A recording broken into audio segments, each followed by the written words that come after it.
It is just a huge honor today to be podcast interviewing Bridget Bellavigna. Did I say it right? You got it. Thank you so much for coming over. My pleasure. At Tukeetown, we like to podcast and we get to know the pillars of our community, and I thought you were extremely interesting. You're originally from Manhattan, New York, spent your childhood years growing up in Yugoslavia, Puerto Rico, and Florida, where she joined the U.S. Navy and ultimately landed in San Diego. While in the Navy and living in San Diego, she discovered rugby and played at an elite level for 11 years and ultimately winning a national championship in 1990 at age 30. Bridget purchased Ahwatukee CrossFit in February 2015, having only participated in CrossFit for a little more than a year. The amazing results from this functional fitness modality at the age of 54 had reignited her belief in the power of beauty and strength. Her passion for CrossFit and how it has positively impacted her life is evident. Bridget is also a real estate broker and owns Desert Paradise Realty and Property Management. She has lived in Ahwatukee since 1992, is single, and shares her home with 3 dogs. Well, thank you so much for coming over. My pleasure. Thank you. Now, you're, my gosh, you lived in Puerto Rico and Florida, and they're under a hurricane today. Yes, they are. I have a lot of family in both of those places. Oh man, that's a big hurricane too. Yes, it is. That's another beautiful thing about Ahwatukee. We don't have hurricanes, earthquakes. We don't have melting glaciers or ice picks. So let's talk about CrossFit.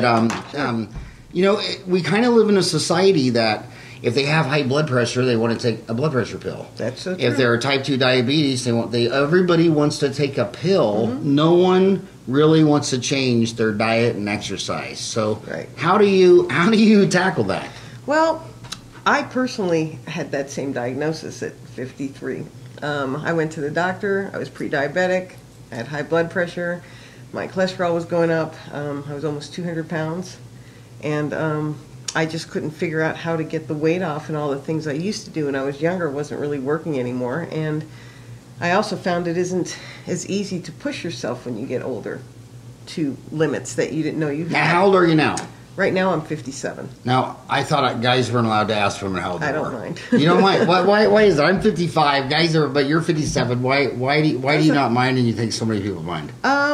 Because I think I don't look too bad for 57. I think I'm doing well at 57. I'm proud of who I am and where I am at my age. So.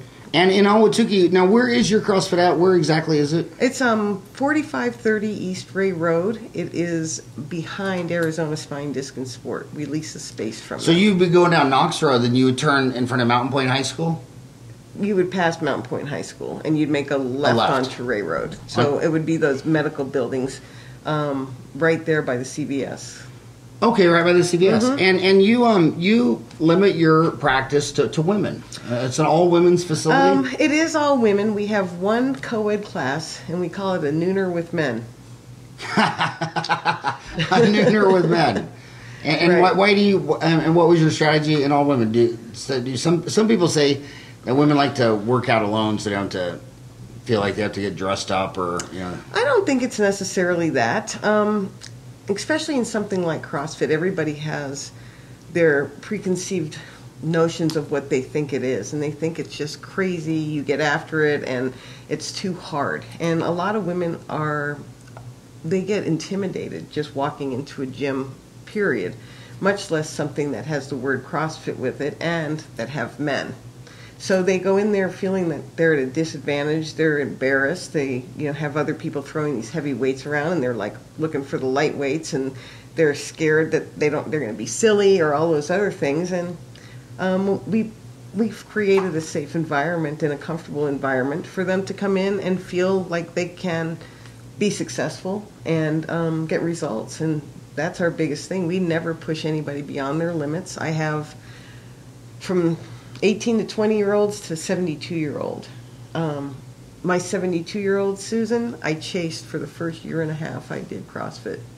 Nice. Because I was so out of shape and she was so in shape. And she still works out with us today, and she's a wonderful person that I work out with every day, and it's totally motivating to me. So I can have a 20-year-old fit athlete work out with a 72-year-old athlete, and because of the way we scale CrossFit and we allow everybody to do the same workout at their ability, that's the beauty of it, because the best part about it, on top of being healthy, is the community and the friendships you create, and the whole community is really the biggest part of it. We are social animals, aren't we? Very much so. We're not like sharks or polar bears. We like to be around people. Yes. Absolutely. I thought the most interesting movie was We're pack animals. when they closed down Alcatraz, because the lawyers were bringing in experts and saying, you put a human in isolation, they have permanent brain damage. Yes. So you actually have to be around I humans. firmly believe that. Yeah. So what if she's watching right now and she says, I don't even know what CrossFit is. What's the difference between CrossFit and aerobics or a spin class? What exactly is? Well, CrossFit is, if you don't mind, I brought something that Sure, I can kind of, absolutely. they laid it out really well. It's consistently varied functional movements performed at high intensity. They're based on movements that reflect the best aspects of gymnastics, weightlifting, running, rowing, and more. They're the core movements of life. It's the things you need to be functional every day. You're going to go to the grocery store, and whether you're going to buy a bag of dog food or a 40-pound bag of salt for your water softener or pool, that's heavy. That's 40, 50-pound bag. And most people don't want to ask for help. Most people want to be able to lift it themselves. That's an actual deadlift. You lift that from the ground up into your car, you're doing a deadlift. You're putting your laundry away and you're putting something away over your head, you're doing a push press overhead. You're carrying 2 12-packs of beer in each hand. You've got a farmer carry. Did she see me coming out of Safeway? Yeah, I did. And I mean, everything we do has a functional thing to it. When you get up and down off the toilet, off your chair, everything else, you're doing squats. So everything we do makes your life better and gives you better functionality for your life. And that's why we can scale it to everybody's ability. There are certain, I mean, if you can't do a pull-up, well, we have rings and you can just lean back and ring row. I mean, we can do everything that meets your body's needs. And then as you get stronger, you can increase what you're doing and how you're doing it and change your scaling for it. Now, you lived in Ahwatukee for 25 years. Yes. And I get you beat there. I've been here since 87. I've been here 30. What percent of everyone in Ahwatukee you think would want to join CrossFit to lose weight versus get healthy? I believe that they're hand in hand, losing weight and getting healthy. I believe that if you're going to do something like CrossFit, you should also pay attention to your nutrition. Your nutrition's 80% of what your body's going to look like anyway. 80%? Pretty much, yes. 20% is the work you do, and 80% is your food. You really have to watch what you're eating. I mean, if you're working out, you tend to just start paying more attention to what you're eating versus you're not working out and not paying attention to what you're eating. I think when people put the work in physically, then all of a sudden when they open that refrigerator, they're looking in there and like, yeah, I don't know. I just burnt a whole bunch of calories today, and I don't think I'm going to eat that because I know it's not good for me. Versus if they didn't do anything all day, well, that piece of cake looks pretty good in there. I think I'll eat it. I'm already a mess. So it really makes a huge difference. I believe everybody, if they understood what CrossFit was and gave it a chance, that I think everybody would get something out of it. So you're saying abs are made in the kitchen? Absolutely. So the hardest part of any workout is that first step out of bed. Walking in the door. So how do you put on your armchair psychologist hat and motivate her to take that first step? Number one, you're going to feel better about yourself. You're going to feel stronger. You're going to feel healthier. You're going to feel better about your everyday life. You're going to have a better spring in your step. You're going to get in and out of your car easier, out of bed easier. You're going to get up and down off the toilet easier. And I believe that the part of the community is a huge part of bringing you back every day. Because I was telling you about Susan earlier. I went to CrossFit when I started every single day. I was so out of shape. I hurt, but it was working. So I was like, okay, I'm going. Well, one day I had a business appointment or something, and I didn't go. And I'll be dang if Susan didn't call me. Where were you? Are you okay? That community that creates is amazing. So, number one, you'll get called out, not by your coaches or by the owners, but your teammates, because you're on a team again. That's something I missed that was big, and that's what was CrossFit was big for me, was I had teammates again. I had people to hang out with, work out with, go through all of that with. And that was a big part of it. And also the other thing is you become friends with everybody every day. So you don't want to miss your friends. You get to hang out for an hour. You get to work out together, hang out together, and then decide what happy hour we're going to later in the week, or what party we're planning, or what hike we're doing. I mean, we actually become friends by the time you start working out together for a while. Community is huge. I remember when the internet first came out, that I first saw it really in like the early 90s. They were saying it was going to sell commerce like Amazon. It was going to have content like news. It was going to have commercials like banner ads. It was going to have connectivity to like your phone and stuff. But the main thing was it was going to have community, the seed of the community. And that's what you were saying about your place, that the most important aspect of it was the community. One of the 5 C's of the internet invention, and the community is huge. Mm-hmm. So, what are the hours our classes, the nice thing about it is we are, every single day it's a different workout. So that's the other thing about it that's very intriguing to everybody. You're not going to come in and get bored. A lot of these other fitness places, they do the same thing every day. You walk in, you know you're going to do this.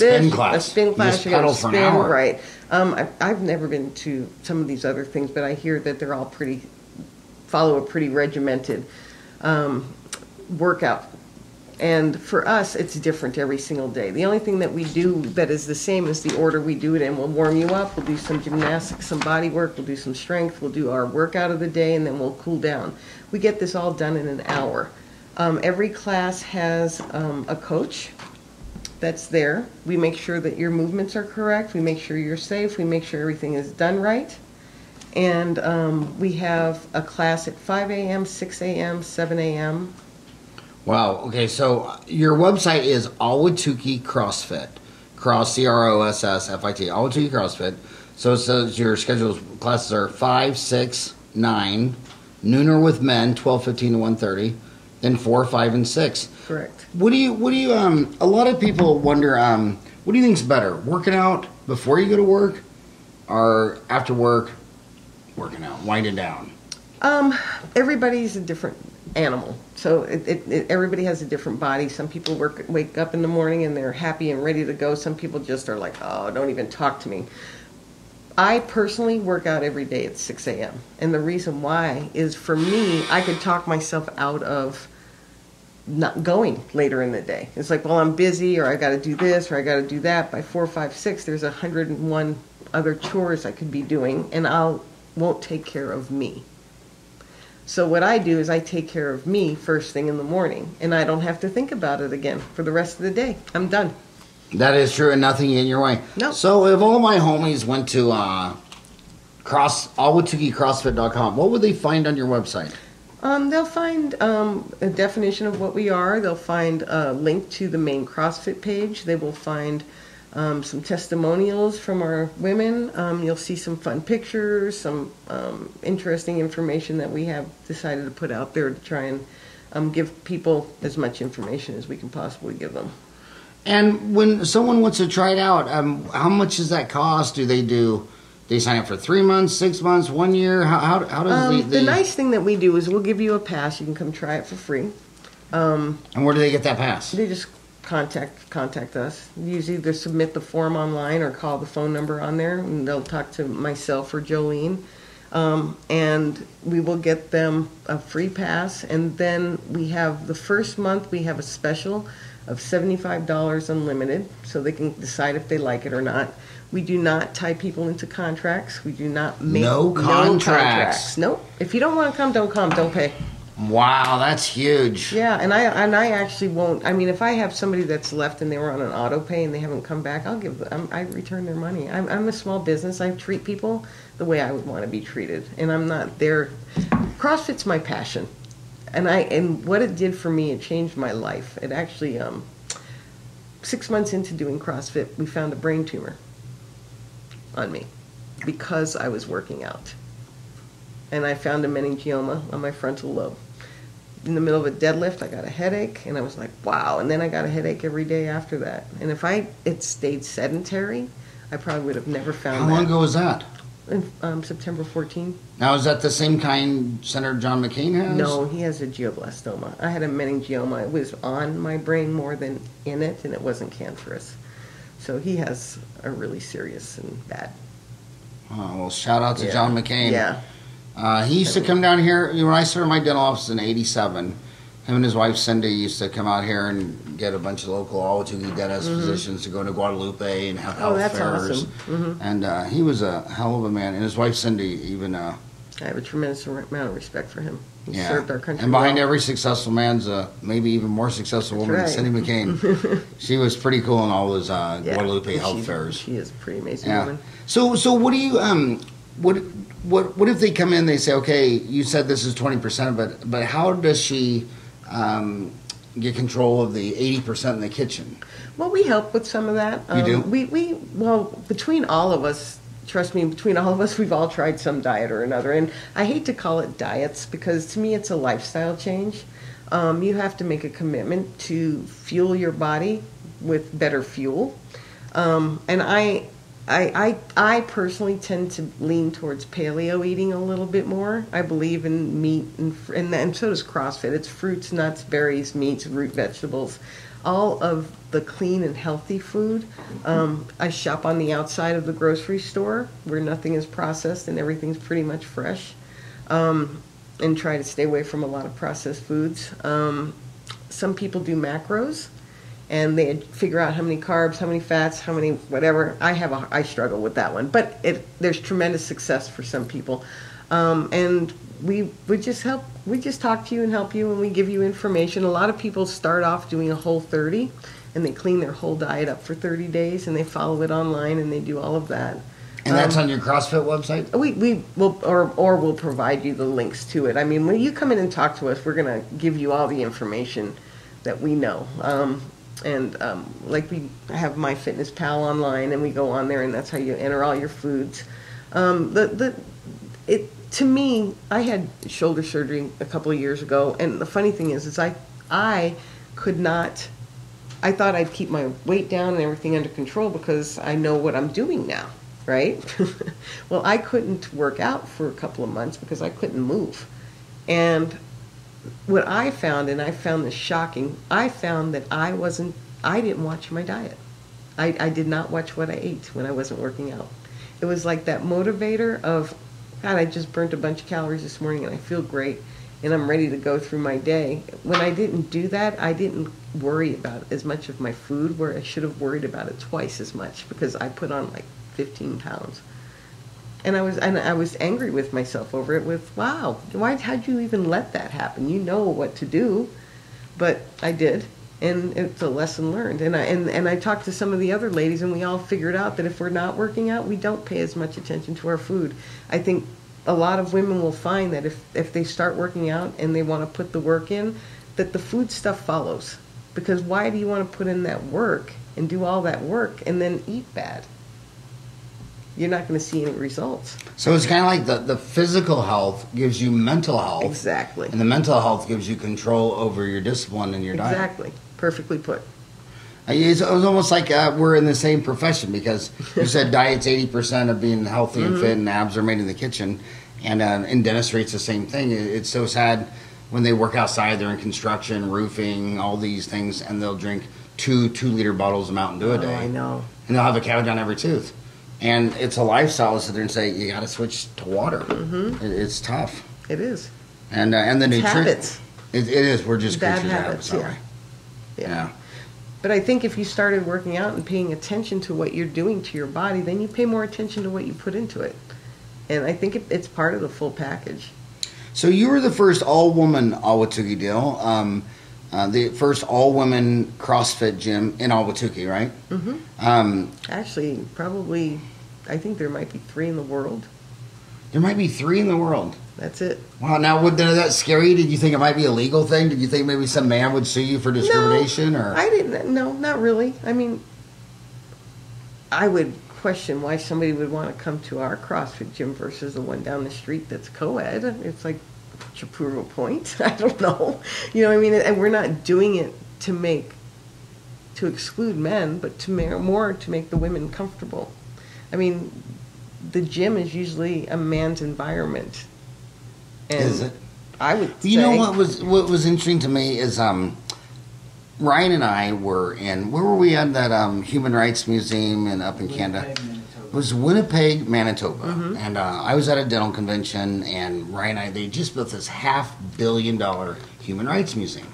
So when you go in there, you know, if you're well-read, you knew most of all the major stories, the American Indian, the Holocaust, Mm-hmm. slavery, all the big ones. But what blew my mind the most, just because I'd never heard of it, like in the sports area, like this one woman used to run in the all-male Boston Marathon. It's like, I didn't know that when They I was ripped her alive. out of it once, yep. Yeah, and there's these 6 fat Boston policemen chasing her this down the woman down. street, Mhm. and every year she'd show up again. They're like, here's that damn troublemaker. She did it a year ago, I think, and it was like the 50th anniversary or something. She just did it again at her age. I was And I just thought- like, woman, I thought- rock on. I thought I was already born. Mm-hmm. They were arresting women for running marathons when I was born. Mm-hmm. I mean, that was crazy. No, women didn't get to Yeah, vote and until Billie Jean recently. King, I thought that was amazing. I don't even know if we should talk about it on TV, but the things they used to do with her, I mean, some places she would go into a deal and they would accuse her of being a man. Mm-hmm. And I mean, it's just so, I think an all-women's CrossFit gym is amazing. I am of the age that Title IX came out, I think, in '76, and that was my first or second year of high school. So I got all the benefits of Title IX, which is interesting because it was important because women didn't have sports, and that was my thing. I loved sports, and I feel very fortunate that it happened, and I was kind of one of those trailblazers. And also the same thing when I was in the Navy in 1980, there weren't a whole lot of women in the Navy working on airplanes. Like, what, and that's what, I what did. percent of 80 do you think it was women?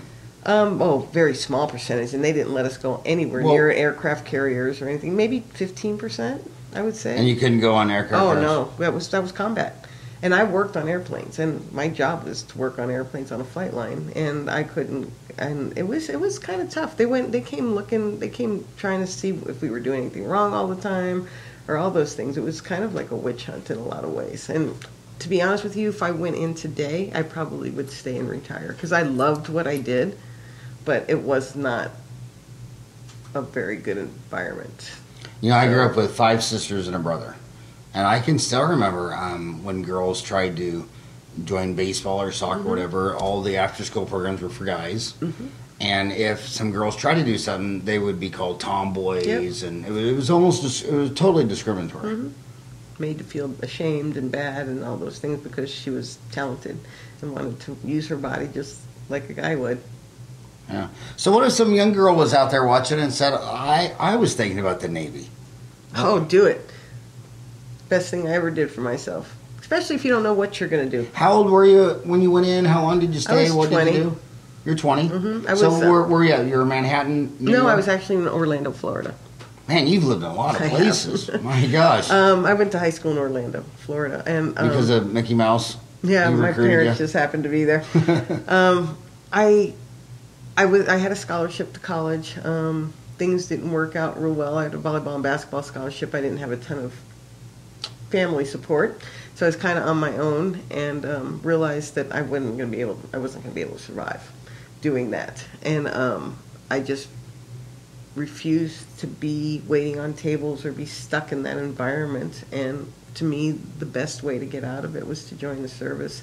I had income, I had a place to live, I had food, and while I figured out the rest of my life, I was safe. So I figured I'd go do that. Army, Navy, Air Force, Marine, I'm not really seeing Orlando fitting. Why? Orlando why? had a boot camp in Orlando, and women's boot camp was in Orlando. A women's and that's boot how I camp knew for it the was Navy. there. Mm-hmm. It was Orlando. See, I didn't even ROTC. know that Yeah. boot camps were segregated into men and women. It was co-ed in Orlando. Oh, it was co-ed? But it was, I think Orlando and maybe Great Lakes were the only two that had women. Wow. Now what percent of the boot camps would contain women? All of them. Wow, you're really a pioneer. Yeah. So was it scary joining a what you would call a male-dominated profession? It was exciting. And after I got in, I realized I probably should have been a Marine, but that's okay. I like that funny joke. Army stands for ain't ready for Marine Corps yet. Yep. But the Navy was good. Like I said, I've worked on airplanes. I've worked on helicopters for McDonnell Douglas out here. I worked on tanks for Fort Aerospace. Well, now it's owned by Boeing, isn't it? Yes, it is. It's owned by Boeing. I actually used to fly the simulator out there at night, and that was my job electronically. Is I'd go in there and I'd fly the simulator, the Apache simulator, and shoot stuff, and it was a lot of fun.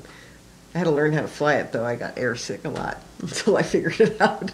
You've done a lot of things. You also own real estate broker you're a licensed real estate broker who Yes. owns Desert Paradise Realty and Property Management. Yes. How long have you been doing that, and what was your journey doing? I opened that up in 2008.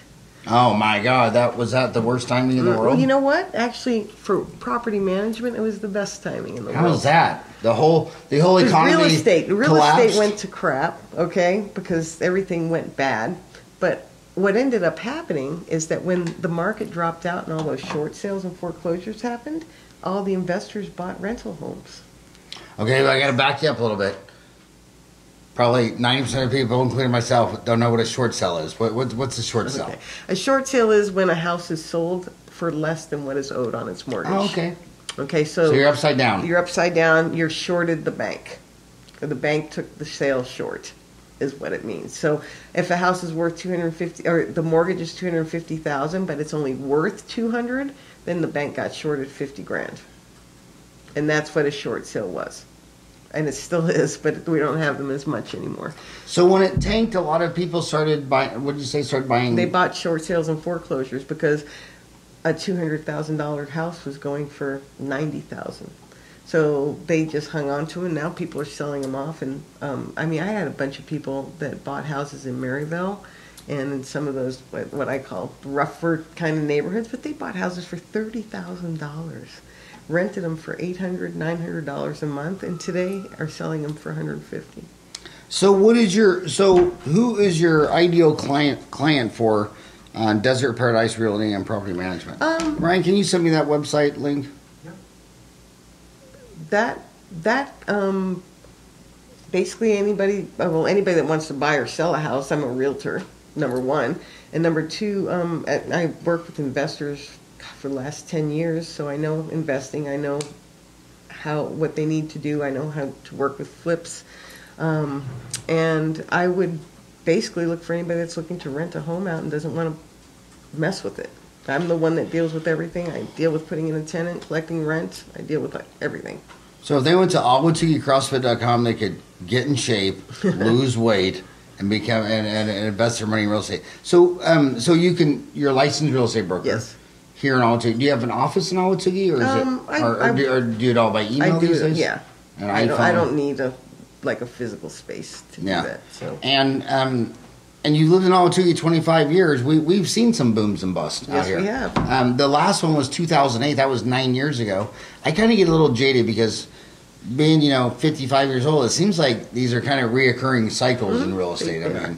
And so where do you think we're at on that cycle since it's almost 10 years ago?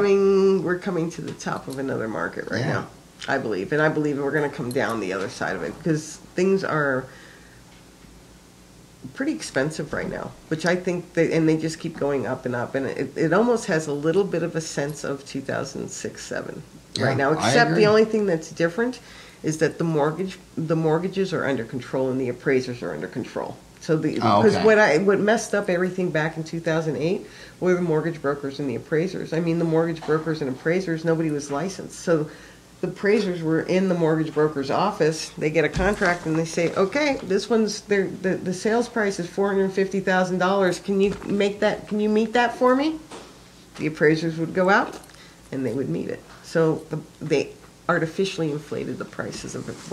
Higher than what the by appraising houses higher than what they were. Yes. So your website for that is Desert Paradise Realty. Yes. Desert. So if they go to Desert Paradise Realty, what are they going to find on that site? Pretty much on that site is just how to contact us and properties that we may have available for rent right now.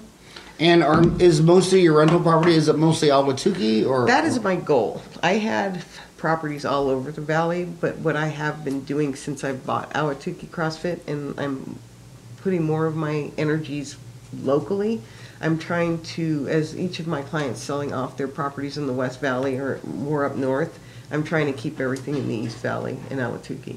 So the more I get in Ahwatukee, the better. Do you agree with the old saying, houses don't go up and down in value, neighborhoods do? Yes.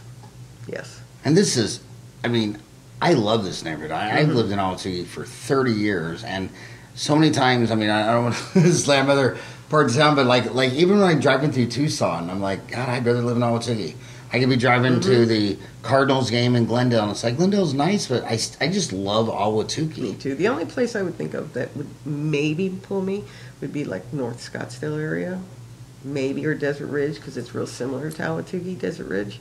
But there's the but you know why I like it here way better. You know why I don't like it up where you just talked about? You know why I like here better? Because in those areas, there's all these people just driving through your town. Right. But Ahwatukee, you can only get into Ahwatukee right. on Elliott, Warner, Ray, and Chandler. And I think, like I've had a lot of patience. Our cul-de-sac. Yeah, I've had a lot of patience for 30 years. Over the years, it's been proposed like to dig a tunnel from Central all the way through, or looping around the other side. And I went to a lot of those city council meetings. And I didn't say anything. I just listened. And so many people said, you know, if you connect this on the other side or a tunnel, we're going to lose that feel. Yep. Of I'm this not little... happy about the 202. And we'll tell what you mean about the 202. The reason why I'm not happy about it is I think they said they weren't going to make it a truck route, but I think it's going to be a truck route. Oh, sure. And I think all the trucks are going to bypass Phoenix, and they're going to leave all their pollution back here, all the sound and pollution all back here. And it's horrible. I think it's great for the people that want to go to a Cardinal game for 8 out of 16 weeks in the fall, or to a hockey game. But other than that, I mean, if you're not, I'm just not real thrilled with it. I don't see a need for it, but I get it. Well, you know, it's funny. In America, it's always freeways and interstates. But when you go to Australia, they draw them underground. And so you can be across Sydney, and you need to go clear to the other side of Sydney, and you'll just drive down a mile or so, then you'll drop into some tunnel, and then you'll go 80 miles an hour underground. And now Elon Musk is doing that, where he started his digging underground because, but I guess it's just money's the answer. What's the question? They couldn't dig that underground. But they did buy out a lot of houses. You know, that church down there, houses. And I thought, God, all the money they're spending on that, it just seemed like there could have been a cheaper solution. Well, and I also was not happy to see that we couldn't get out on the reservation, just like they did on Pima for the 101 in Scottsdale. I mean, they leased it out. The Indian Reservation leased it out to the city, and that's why the 101's going down through North Scottsdale between McDowell and... So why do you think they didn't want to lease? I don't know. I don't understand what happened politically underneath that, but it's like, why wouldn't they? It's a big open field. Just move it out, 200 feet to half a quarter of a mile out and do it that way. That's why on that last election I wanted to, after that year-long last election, I realized people in Ahwatukee, they don't have a format to really get to the bottom of these issues. Like there's a golf course dilemma out there, and that's our city council. I mean, in my opinion. But what percent of Ahwatukee people don't know their city council? Oh, we just voted for them last week, didn't we? Yeah, but what percent? Oh, a huge percent. Well, like how high do you think it is? Oh, I would probably say, I mean, I think the American people don't pay enough attention to their politics. Local politics. And local politics for sure. Yeah, only half of Americans voted for the federal elections. But being out here for 30 years, every presidential election, they all want to talk about, do you want this president or that president? And I'd always say, well, who's city council for Ahwatukee? They never know. How many people you don't think know what legislative district or congressional district they live in? Yeah. And that's what I think social media, ever since Steve Jobs put the internet in the iPhone, and then apps came out, that's why I'm trying to do with Tukeetown, where they could get apps so they could go a mile deep. Like maybe on that Indian reservation, maybe if everybody knew what was going on, it could have changed the outcome. Right. I believe the citizen has a lot of power, but we just have to come together to use it, because they all work for us, But if we don't tell them what we want as a powerful group, they're not going to do they're going to do what they want. Yeah. And I think I love reading, in 1880, 80% of the planet couldn't read or write. And now everyone has a smartphone. They got 52 million pages on Wikipedia. When I got my first encyclopedias, I was born in 62. When I was 72, I was 10 years old, my mom bought a set of Britannic encyclopedias that were printed in 52. So my first access to the internet was these 20 brown Encyclopedia Britannica books. And me and my sisters, we read them like novels, just kept looking at all the pages. So cool. Now a kid gets a smartphone and goes to Wikipedia and he can look up anything. 52 million pages if you printed that out today. Wow. I mean, it's crazy. So what would you do if somebody was watching you right now and saying, you know what, I don't like my job. I was thinking about being a real estate broker. What would you tell them? Would you encourage them to get the real estate license? Would you say? What would your rant be on that? Real estate, it's a tough business. Okay, the nice part about property management is I have monthly income. I don't have to worry about a sale. Now, are the property management, these are homes you own, or these are homes that other people own? I manage them for them. You have to be a licensed realtor a real estate agent to manage other people's homes. Really? Yes, it's by law here. So you can't go manage your friend's homes. I mean, you could, but if you got caught and you were making money on it, it wouldn't be pretty. But real estate's a tough business. You should have money that you can back you up, because it's chunk money, and that's what I call it. I mean, when you make money, you make it in chunks. So you better learn how to keep it and use it the way you need to. And it's not, oh, cool, look I just made a whole bunch of money, let's go out. It's like, no, because you might not get another one of those for a month or two, or when you're starting out, even longer.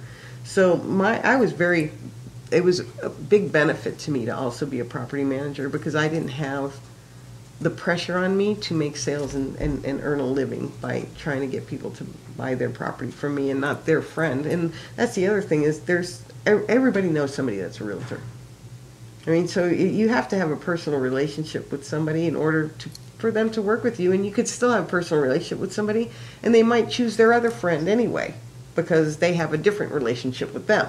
So it's a tough business. I mean, there's a lot of work to it, and quite a bit of responsibility, but if they want to do it. I wouldn't quit my day job.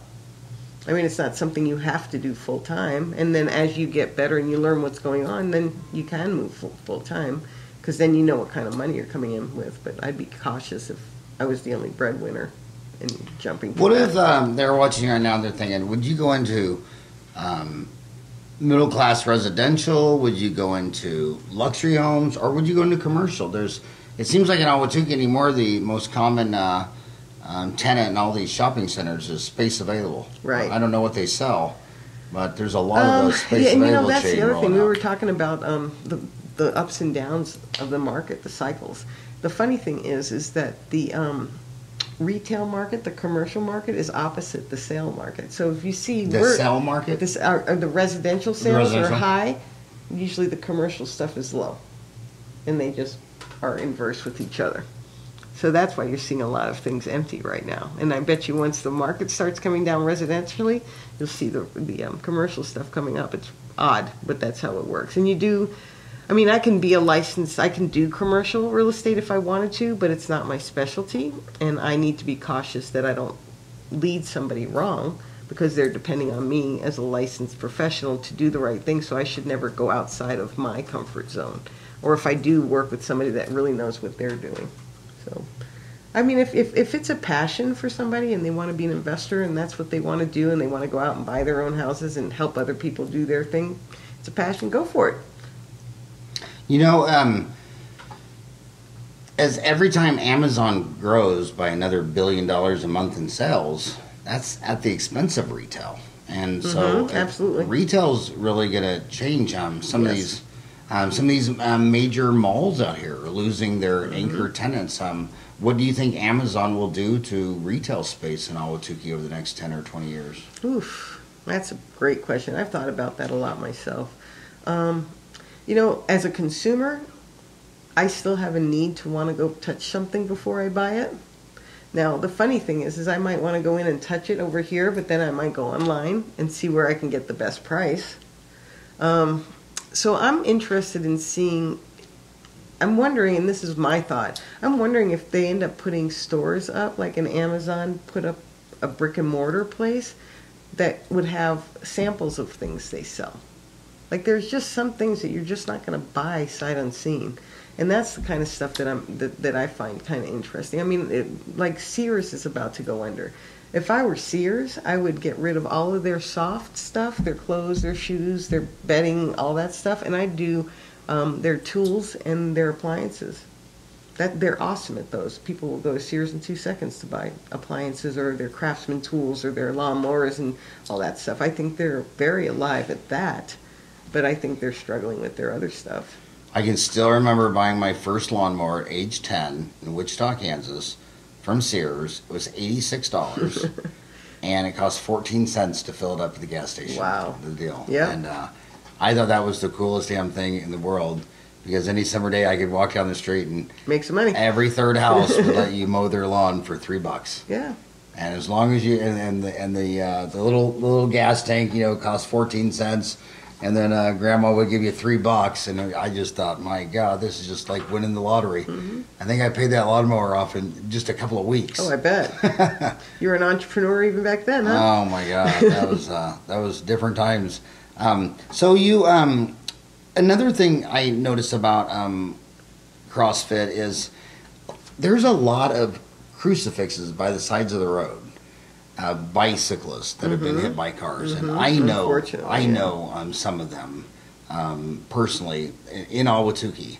And Ryan, remember the other day he was jogging down Equestrian Center, and he had to take a full dive into the lawn. Wow! And it was a very, very, you could barely see Grandma's head sticking above the wheel, and she'd gone clear. But I'd say 30 years ago, when I got here in '87, it was common to have bikers clubs and people ride their bike around here. A lot of cycling over here. But 30 years later, traffic has kind of made that more dangerous and more congested. Mm-hmm. That's the other reason why CrossFit's good, is it'll get you fit and you don't have to be on the road. Yeah. I mean, the road is dangerous. We'll run sometimes. We don't run that much in the summer, but we'll run once in a while. But we do a lot of rowing. And we do a lot of different things that bring your heart rate up without having to run. We'll lift light weights faster, you know what I mean? Or we'll do more squats, or we'll do thrusters or burpees or something. We'll get your heart rate up in a lot of different ways. Without you got to explain what a burpee is. You just can't say burpee and not explain it. A burpee. You drop down into a push-up. You push yourself up out of the push-up. You pull your legs under you, and you come right back up. Is that because it makes you burp? When you get to the top, It might some people, or maybe it's looking like one. I don't know. I noticed. Is that watch a Fit watch? It's a Fitbit. It's a Fitbit. Explain that. My Fitbit tracks my steps. It tracks. I've done 7,000 steps already. My heart rate is at 58 beats a minute. I've done close to 3 miles all day. And I've burnt about 1,500 calories off of this. And how much did the Fitbit cost? And would you recommend it to someone joining CrossFit? You know what? I don't necessarily do it for CrossFit necessarily. I like it because I also have an app. It talks to an app in my phone. It tracks my sleep. It tracks my pulse rate. Interestingly enough, I can watch my resting pulse rate, and when I'm fit and I'm healthy and everything's good, I'm in the low 50s. I'm 53, 54 pulse beats a minute in my pulse. When I had my shoulder surgery and I couldn't work out for several months, my pulse rate actually went up to almost 60 beats a minute resting. Wow. Isn't that crazy? 60. And I would have never guessed that would happen, but it was right there in front of me. So you're usually at 53, 53, and then it went to 54, 60? And that's just resting heart rate. That's just like when I'm just sitting still doing nothing. Yeah, and most people, their resting heart rates are in the 70s. So that's 70s. Like 10% higher. Mm-hmm. And most people are in the 70s and 80s. And the more unfit you are, the higher your pulse rate is. And as you get fitter, your resting pulse rate comes down. So that means that my heart beats slower and harder. So what if she's listening to you right now and she says, "How do I figure out what my pulse is?" You get a Fitbit, or you get Fitbit? something with a heart rate monitor. I mean, the resting pulse rate is the part that's the interesting one. And actually, if you track that resting heart rate, it can also tell you if you're overtraining, because if you've been training every day and you're overtraining, your pulse rate will go up. And that's your body just letting you know you need to take a break. And also the other thing is it'll probably go up if you're going to get a cold or you're not feeling good or something like that. That's just your body talking to you. So it's a really good baseline level to keep an eye on your body and make sure your health is kind of doing all right. Another recent thing everybody's talking about, where 10 years ago, like when I was 40, nobody talked about it. But now I'm 55, they're starting to really talk about it. That's sleep. And a lot of people battle insomnia. Mm-hmm. A lot of people wake up exhausted. They toss and turn. How do you think exercise plays in with sleep? Oh, huge. I believe if people exercise, they're definitely going to get a better night's sleep. So what if Grandma was listening and she says, look, I'm 70 years old and I have insomnia. It's so bad. What would you tell her? Start moving. Go for a walk. I mean, here's a problem I have that I see with some of the older ladies that don't work out. The scariest part for most older people is they can't even get up off the ground. If they fall down, they're not going to get up. My mom fell down. I lost her about a year ago. And she fell down. She didn't get hurt or anything, but she was able to get a hold of me. She got over to the phone, got a hold of me, and I came over. And I'm like, Mom, really? And she was flat on her back. And I'm like, you cannot roll over. She's like, no. I said, you can't roll over from your back to get on your knees to get up. She's like, no. And I was like, I'm flabbergasted. I was shocked. And I realized that they don't have core. I had a woman come into our gym that just started working out. She came about 6 months before her 60th birthday, 59, out of shape. We were showing her some stuff. She wouldn't even lean back on the rings and let her arms hold her. She was so afraid of not being able to hold her own weight. We put her on the floor and was showing her a couple things, and she couldn't get up from sitting from like the sit-up position off the ground, push herself off the ground to stand up. We had to get a box so she could push up off of something. And now this woman does sit-ups. She's doing deadlifts close to 100 pounds. She's doing phenomenal. That's a whole life transformation. And her goal was at 60 to lose some weight and feel good. And I guess I heard she had some party prior to that, and she kind of tripped and she fell, and she popped right up off the ground. Because she's fit. And I mean, so it's never too late to start. And we can start with anybody at any age. We have a woman who's visually impaired that just started with us several weeks ago. And she's not older, but she's in her 30s, just had her second child, can't see, and came in, worked with one of our trainers one-on-one for a while just to teach her our moves and stuff like that. I go in early on certain days of the week because she works out at 5 in the morning, and I'm there with her, so the coach doesn't have to pay that much close attention. And we're pretty close to her almost being able to go and be by herself in the class with everybody else.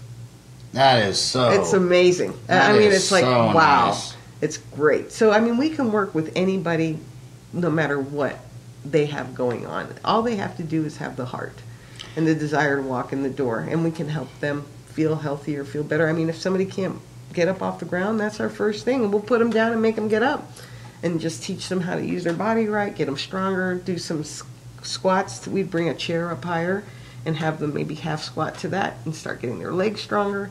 And we just take it slow. And, I mean, it's not a crazy...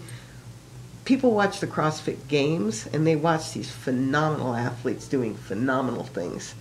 And it's amazing. And people look at that, and they're like, there's no way I can do CrossFit. Well, you're not going to do what they do. I can't do what they do. But I can do the best I can do. And everybody can do the best they can do. CrossFit is about who you are, and it's not a competition with other people. It's a competition with yourself. But we do score things. We do timing. We do weight. We do load. We do time. Because we make it a competition with everybody, like the whole group. So it moves people. They see the name on the board, and it's like, wow, that person always beats me, but I think I can get him in this one. You know what I mean? And it's a fun one. It's not a bad competition. The person that gets the biggest applause and the biggest cheer is the one that's last. because everybody's sitting there waiting for them to be done and cheering them on. Some of us will do the finish up the workout with them, do the extra run with them, finish their burpees with them, whatever they're going to do. We do it, and the person that finishes last usually gets the most encouragement out of everybody. So do you have a video of any of this? Or? There's stuff on our website, and I could probably... Hey, Ryan? Yeah, you should. If you have any still pictures. Oh, there's all kinds of still on our website, and I have other pictures. Yeah. Email Ryan at Tukeetown.com or Howard at Tukeetown.com and send the pictures of the video, and we'll play it at the end. And it just sounds really, really fun. Yeah, we have a lot of fun, and we have a great time. We laugh, we talk, we have a good time. We sing. I mean, music's loud. There's something going on all the time, so it's you're never bored. And you'll be surrounded by friends again and people again. And I will say this, the biggest thing that I found as an older adult is it's really hard to make friends and meet new people. Unless you're involved in some kind of club or in some kind of networking meeting or something like that for work, how do you meet people? You really can't. I mean, there's really nothing to do unless you have kids and you meet your other parents. But otherwise, I mean, when I stopped playing rugby, I lost that everyday teammate thing, that group of friends. And when I found this, I found it again. And that is the most amazing thing about this, is that it's also a social club. And that's how you meet other people. I mean, I had a lady just join us because she moved from Australia, or from England, I think.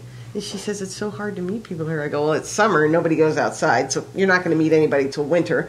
But I said, her coming to us, doing this, exposed her to a good number of people. And she's excited about that. So, yeah, it's a lot of different reasons to do it.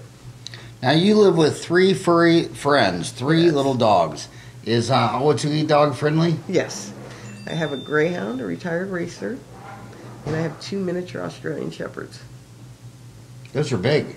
Minis? No, they're minis. Oh, they're minis. Yeah, they're like 30. One's 20 pounds, one's 30 pounds. So are they inside house dogs? Are they outside dogs? Got a dog door. So they're my fur babies. Do you take them to any dog parks? Every day. In Ahwatukee? Every day. Yeah, and so where's the dog parks? I go to Pecos Park a lot. Is there just one? Well, there's a couple in the area, and some are one's Tempe, one's Chandler, but Tempe Sports Park Complex, over where the Cardinals are. There's a dog park there. There's Pecos. You mean Claire and Glendale? No, they actually the headquarters. Hardy and Warner. Warner, yeah, that's right. Or between Elliott, it's Kyrene and Carver. Yeah. And Hardy. There's a dog park over there. There's a dog park there. There's one on Chandler and Kyrene, just between Kyrene and the 202, closer to Fry and Kyrene, and then there's Pecos Park. So those are the 3 Pecos closest. is your favorite? Yeah, it's the biggest one, and they got a small dog park, a big dog park. Really? Mm-hmm. They separate the dogs small and large? That's the only park that does. Really? Mm-hmm. And you think that's a good idea? Yeah. I have a big dog and 2 small dogs.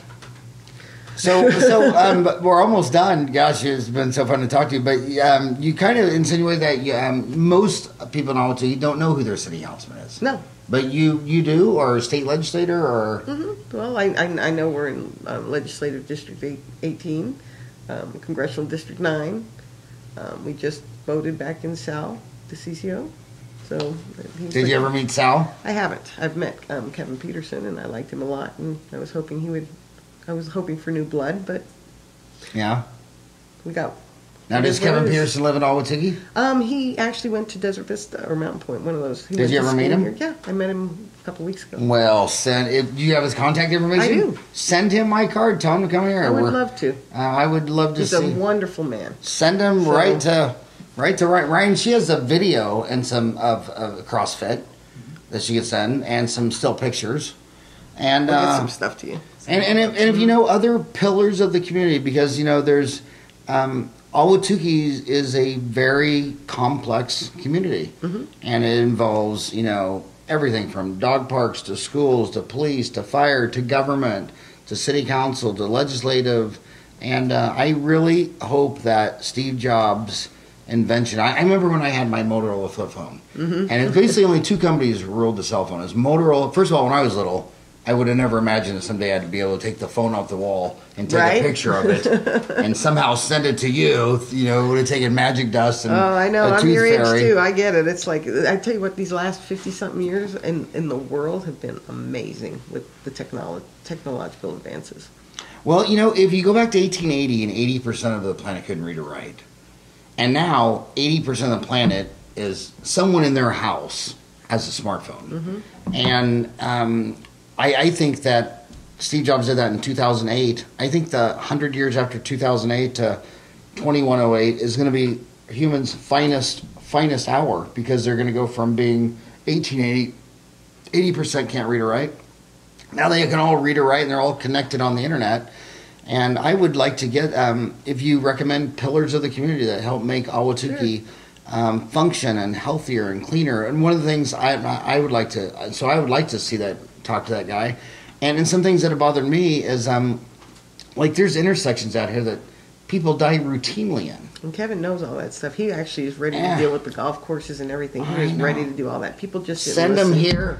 If he knocks on my door at 2 o'clock in the morning, I'll do the podcast, because you know, it's some problems, you know, you fix, but other problems, people die. Yeah, I know. And the thing that I've noticed the most about the CrossFit and the exercise, being here, watching patients, that patients don't realize that when they get old and they're not fit, they might think, oh, I don't care. But those grandmas and grandpas that fall down and break a hip, you would be shocked at how short you live after a hip fracture. Yep. I mean, it's like not even 3 years. Yep. And you were talking about your friend. She fell down, bounced back up. So it's not that she just fell down and bounced back up. If she'd have fell down and broke her hip, she might be dead within 3 years. Yep. And the first year of that 3 years would be pretty miserable, healing from a hip. So breaking a hip is far more dangerous. Yeah, so. It is. It's pretty bad. So, and one day you might see me running for office here at some point. Well, if you do, you got to come back, and hopefully by that time people will be on Tukeetown, because that's the thing. You need a bunch of money to do television commercials, all this stuff. You know what? That's one of the things I wrote. It's actually something I wrote, and I didn't mean to interrupt you. No. But I mean, to me, the hardest part of running for office is having the money. I'm like, how come only? It seems like, you know, if you're rich, you're the only one that That's the old runs. world, because the old world, they have to buy content on media. Now all the media is going to user generated.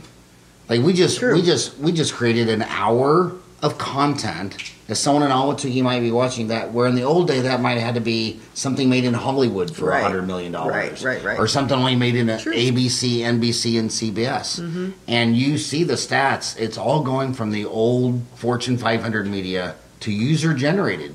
I mean, there's more people watching cat videos on Facebook than movies from you know, the biggest movie theaters. So I think moving forward, when someone has a message, they'll be able to get it out to everyone in Ahwatukee for no cost.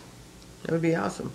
That's my dream, and we're sticking to it. And when you're doing the work to get it done too. Yeah. So that's awesome. I think what you guys are doing here is great. And send your friend here. Okay. And that would be very, very fun. And anybody else that you think is supporting me.